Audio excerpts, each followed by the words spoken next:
ফাঁসি ফাঁসি ফাঁসি চাই, নারায়ণ তাকবীর, অ্যাকশন টু অ্যাকশন।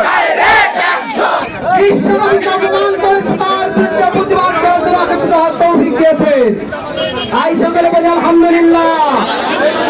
বিশ্বনবীকে সবার আগে সৃষ্টি করেছেন, যাকে মহব্বত ছাড়া আল্লাহকে পাওয়া যায় না, তার সাথে বিদ্বেষ করলে আল্লাহ তার সাথে যুদ্ধ ঘোষণা করেছে। আল্লাহর পক্ষে এই রাসূলের দুশমনের বিরুদ্ধে ময়দানে নেমেছে, কারা বলেন ঠিক কিনা?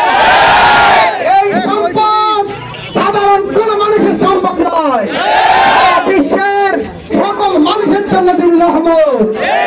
রহমতের উপর দরুদ না পড়লে ইবাদত কবুল হয় না। সকলে মহব্বতে দরুদ পড়ি, সকলে বলেন সাল্লাল্লাহু আলাইহি ওয়াসাল্লাম।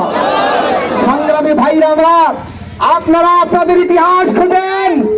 আমরা মুসলমান রোজা শুধু পালন করবো, মসজিদে বসে থাকবো না, এটা আমাদের চরিত্র নয়। আল্লাহর নবী বদর যুদ্ধ করেছেন রমজান মাসে, কথা বলেন কোন মাসে?